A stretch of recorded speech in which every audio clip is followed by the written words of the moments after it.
Welcome. Thanks everybody for joining us. Today, a quick recap of some things we learned last week. 2 weeks ago at the M365 conference in Las Vegas. Derek, Emily, and I were in attendance. We're happy to see and spend some time with Caleb and Rob out there. Thank you guys for joining the call as well. So the bottom row is the row that matters today. Of course, Julie, Mark, and Todd probably already knew pretty much all of this stuff because MVP Summit was the week before, right? We held the fort down. We mattered. Oh my God. All right, so quick agenda. We'll do a quick summary of some announcements that we heard at the conference. We'll talk about some of the themes around integration, Viva, and the power of community. So Todd did not, in fact, present at M365 conference. And from what I've heard, is the best, the most popular conference they've had. And I don't know if those two things are related. I just, Tell you, my experience was enhanced for sure. Emily, since you put the slide together, do you want to speak to any of these announcements? Sure. So the big one of the day while we were at the conference at the keynote was that graph connectors for Confluence, Jira, and ServiceNow were released that day. They also called out that the SharePoint tenant rename is in public preview, but it's specifically only for tenants under 5,000 sites. The new app catalog experience is available now as well. They also talked about Viva Topics integration with Yammer Topics in preview. The List Android app has general availability.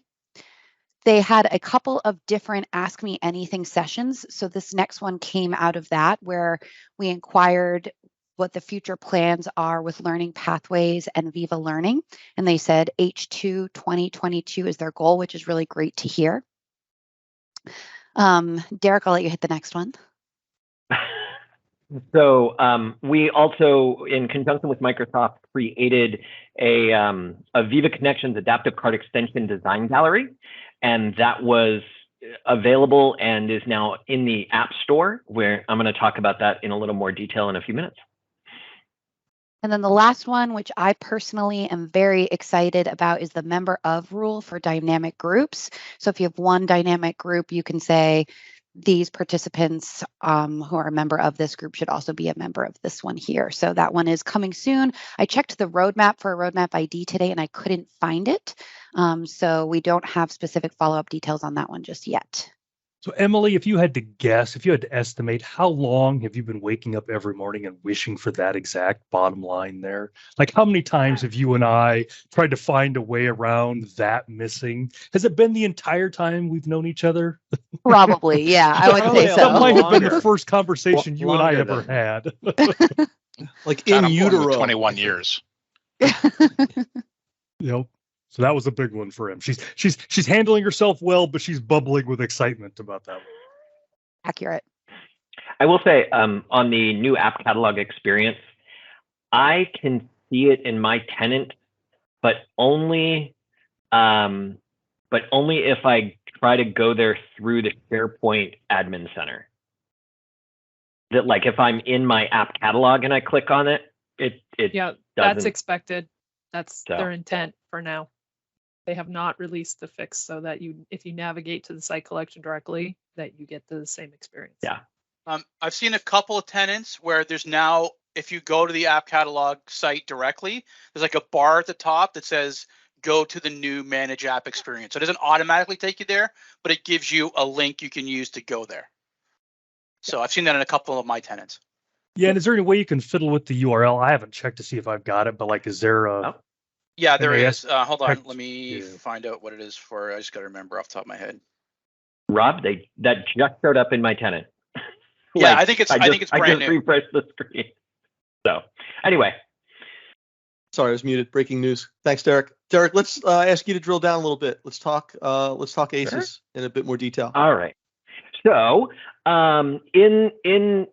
So as I sort of said before, I've been working with the PNP team and with Microsoft to create a bunch of examples of the new Viva Connections extension points called Adaptive Card Extensions, or ACEs.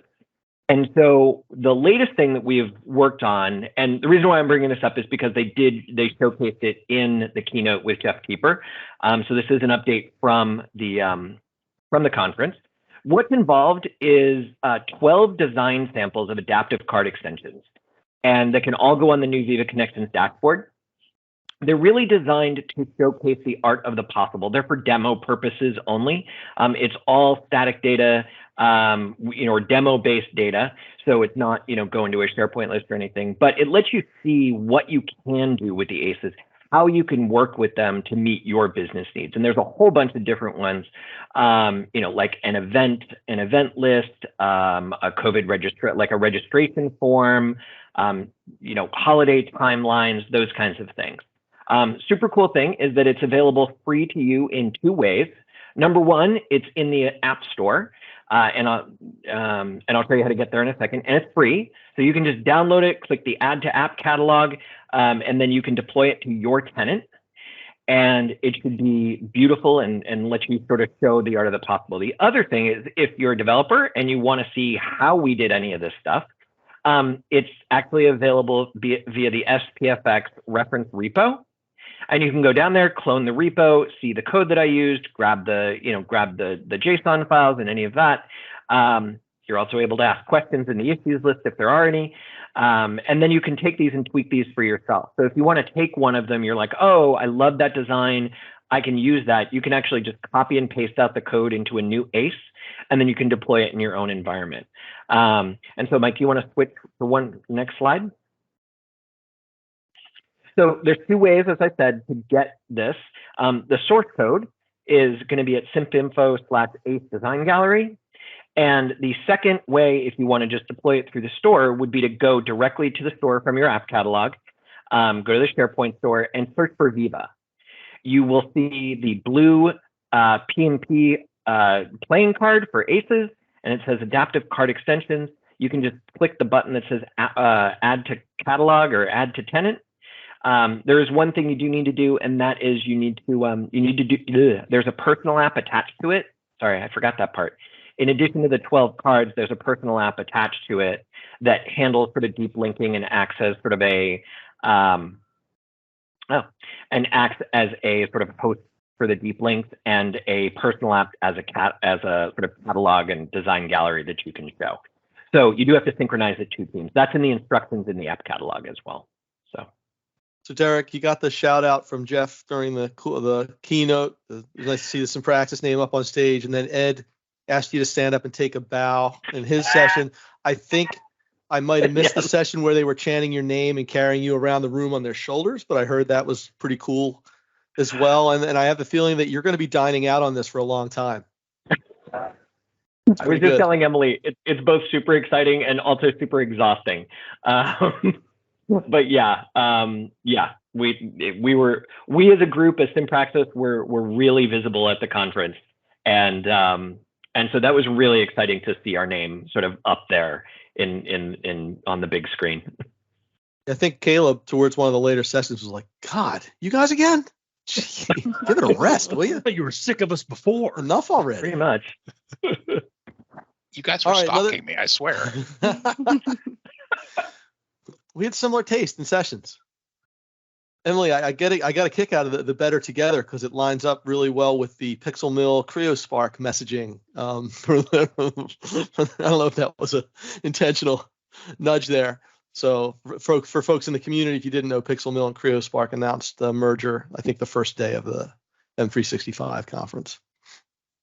So if you know any of those folks, you can give them a shout out. But I think the big theme here was integration. I feel like for more than I ever have in the past, speaking for myself, I heard people talking across workloads much more than they had been. So I think Dan Holmes' session was a great example of that. The Emily, I think you've talked about, it's not Yammer or Teams, it's Yammer in Teams, right? And talking about that. Yeah, absolutely. So for the next slide, and in case anyone was curious if I was actually there, here's a horrible picture of a great slide that I took. So it's more a conversation, as Mike was saying. It's not Yammer or Teams, it's Yammer in Teams, and Teams is our work interface where we are, and it's more a conversation of communities or channels. And I feel like that was a really good delineation in the debate that we've been having for the past couple of years about what conversation should be happening where. So what I love about this slide is it breaks down that decision based off of scenarios, a couple different metaphors, the objective, and the technology. So there's definitely use cases for each. And overall, it seems like a lot of the approach that Microsoft is taking with integration is how can we make the experience across all the other solutions better when we're interacting with it through Teams. We've been seeing that happening with SharePoint, with Viva Connections and making that accessible through Teams. We've been seeing them bring the edit experience of SharePoint into Teams. We've seen them bringing in to-do tasks and planner tasks into Teams. And now they're really talking about interacting with Yammer through Teams as well. So if there's ever been a time to really be looking at your notification settings, this is probably it. And the Viva, there's even the Viva topics. Sausage. They made sausage. They made sausage. Sorry, I had to bring them. Yeah. That's my contribution for today. Yeah, so Mark is famous when you're talking to customers about, comm sites and team sites, sites where you make sausage, sites where you sell the sausage. And I stole that because that's great. It's very apt about, explaining when you use a comm site is, like the front of the butcher shop, and the team sites are where the sausage is made. So I co-opted that, and I was doing that with a customer once. And as I was digging into that, the customer's like, let us remind you that we deal with animals. It was a group that dealt with animals. Like, oh yeah, got to know your audience. Well, that's when you go to the tofu factory. Yes. No, see, I went to ice cream, something delicious. You don't need to be so disgusting. Ice cream, yeah. Everything in the back room is disgusting, though.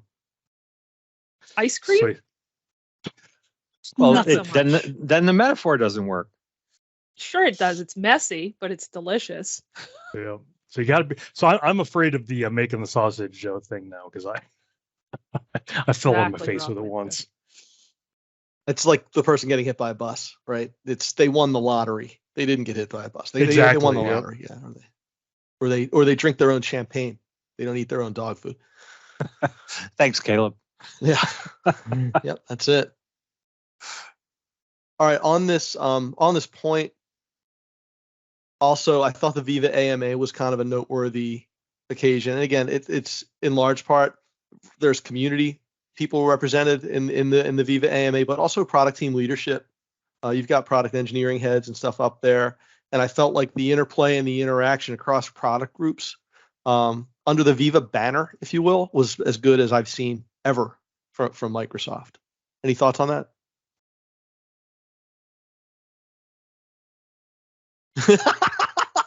Yeah. So your silence speaks volumes.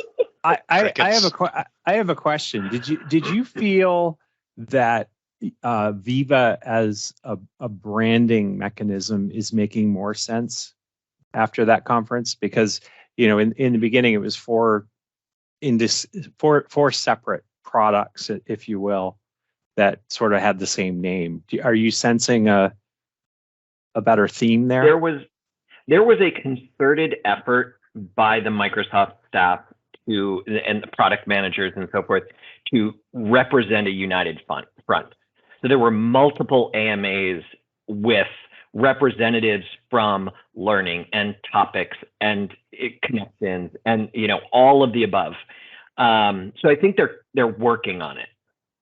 I don't know whether they've gotten there yet. When you look at the second list, there was a huge amount of time and energy spent on the Microsoft delivered sections revolving around Viva X, right? Viva Topics, Viva Learning, weren't necessarily saying a whole lot of new things, but reinforcing a message of things that we had already seen. So yeah, I think good and bad. Mark, to your point, is good. When they tell you in their session, why are you here? You already know all of this. It's kind of like, oh damn. It's for the 2 minutes or 5 minutes of conversation I get to have with you in the hallway after this that makes it really valuable, right? Yeah. And I will say that was one thing that the sort of hallway conversations, there was a vibe, right? Like there was a very tentative but yet still post-COVID / hopeful vibe, where not even post-COVID, but there was just, sort of people were glad to be together and in a community setting. So. Yeah, that was palpable, I felt, for sure. I'd be curious to get Caleb's point of view on the Viva brand cohesion, because I think we're Julie, like Julie is with the Acosta brands, like rolling her eyes because she's looking at it from backstage, and I think it's in praxis where we have a peek behind the curtain more than most. But Caleb, from a an IT decision maker in the field kind of point of view, curious about your thoughts on Viva. We're still cautious on this one. I do work for an insurance company, so we don't make decisions on new stuff from Microsoft rapidly. Right now, or anything. Yeah, there's that too. But we, I think the story around, where can we use it effectively and cost effectively is still not well formed for us. There's while there are obviously some free things out there, it seems like another play for Microsoft to get more money from us out of our tenant right now. Because the things that are high value to us are also coming at a price, obviously. So yeah, okay. Jury's still out for us, I guess. Yep. Okay. Good. Fair point. Let's move forward.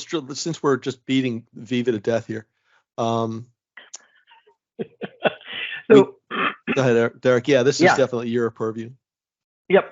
Purview. Can't say purview anymore. They stole that word again. I owe Microsoft the royalty for that. Sorry. Yeah. On the Viva Connections side, there weren't, this was more of a sort of like the roadshow for Viva Connections and showing what you can do, sort of helping to develop that that use case and that story for businesses. However, there were two things, and these are really part of SPFX 115, which is going to be available this summer. But with the Viva Connections, they're talking about, or they're adding in geolocation capabilities. So you can look on the map and you can select where you are, or if you're on mobile, it will actually sort of start to help identify where the device is.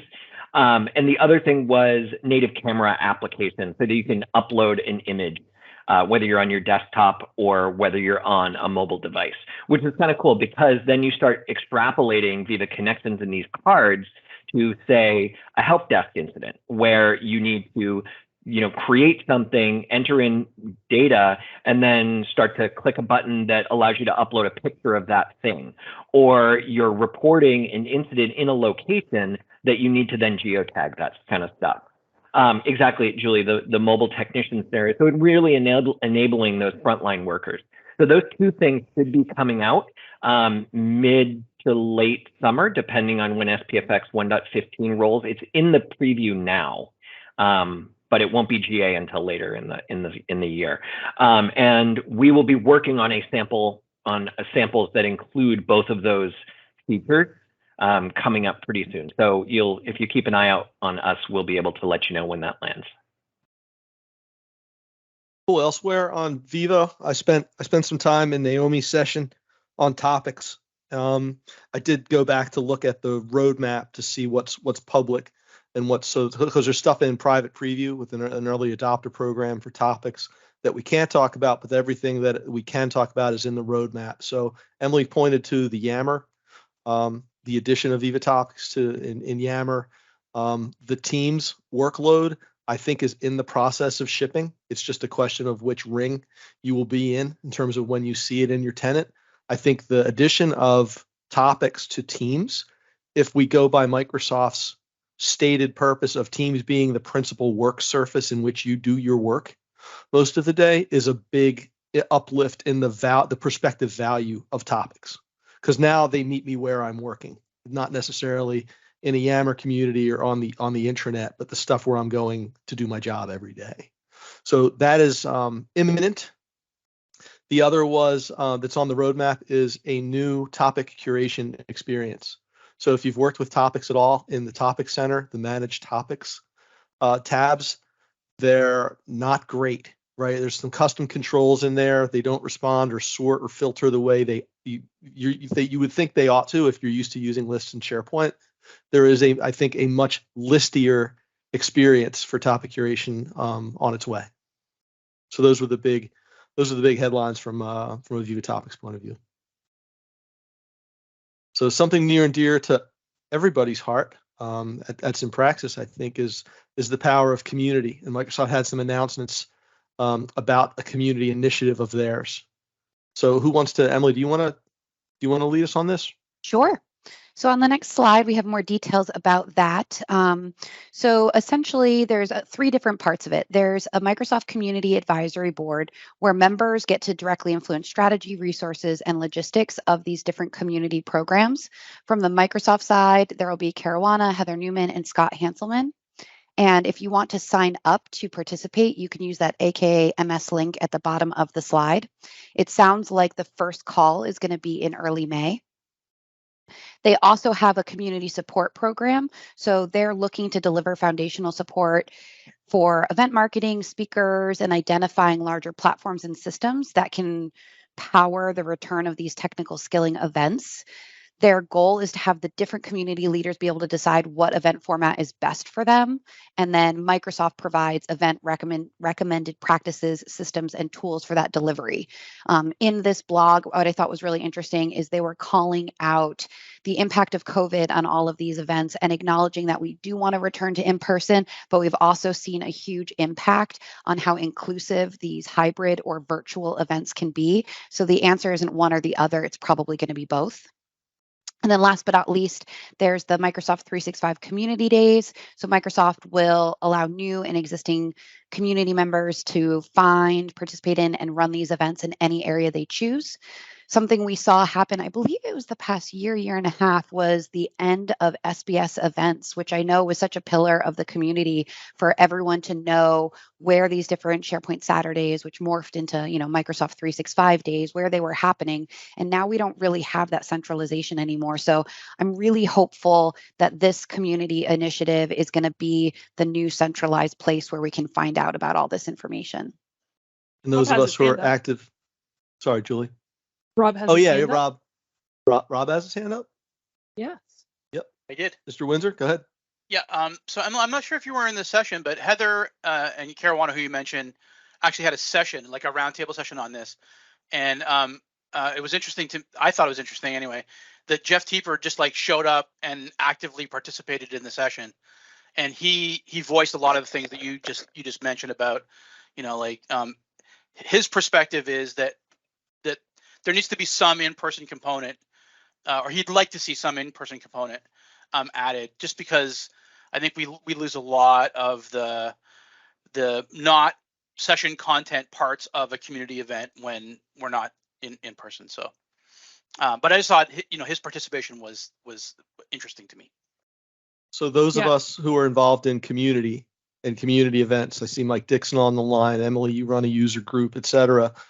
I'm excited about the potential for there to be a bunch of resources from Microsoft, but they're programmatic resources and it's early in their life cycle. So just think, Mark, were you the one who said, just like Reagan said, I'm from the government and I'm here to help?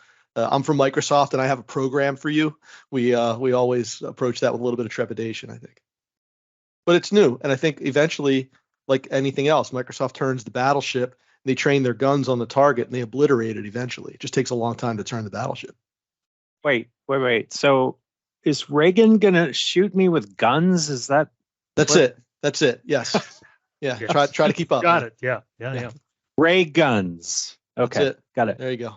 Yeah. I think the difference in this case, if you don't mind me just interjecting, is that Caruana and Heather both ran these kind of events. So they're coming at it from, I think they're coming at it from that aspect rather than the more quote unquote Microsoft marketing aspect. So I think that's encouraging.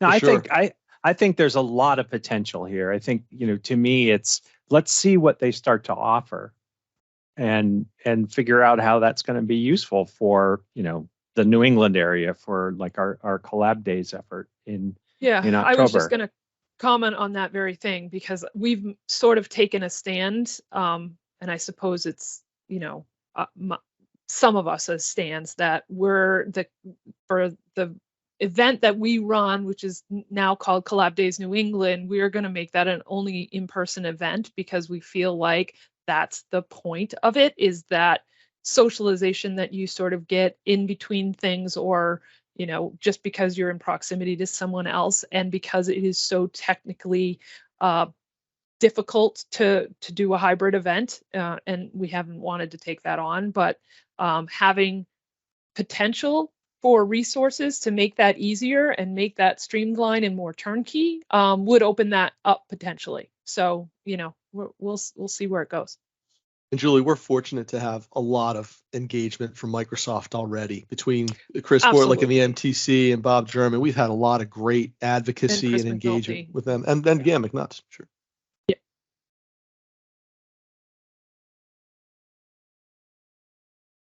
So anything to add here? The Champions Call, also the power of community. It was great to meet Caleb in person.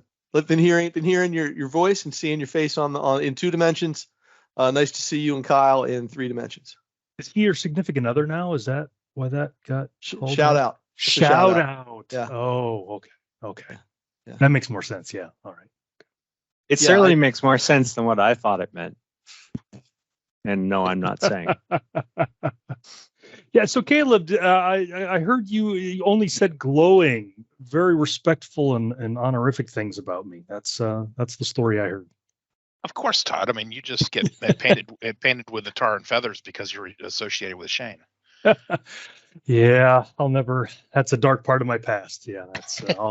He's in the past now, is he? Bad decisions that I'll pay for the rest of my life. Wow. I was young. I didn't know any better. You were impressionable. We've just got a couple of minutes left. We did jot down some resources for you, links to the Viva Topics and Viva Connections roadmaps, as well as some of the community initiative things.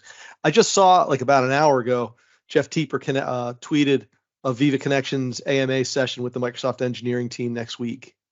So there's a link to that in here too, where you can sign up if there's any interest there in drilling deeper.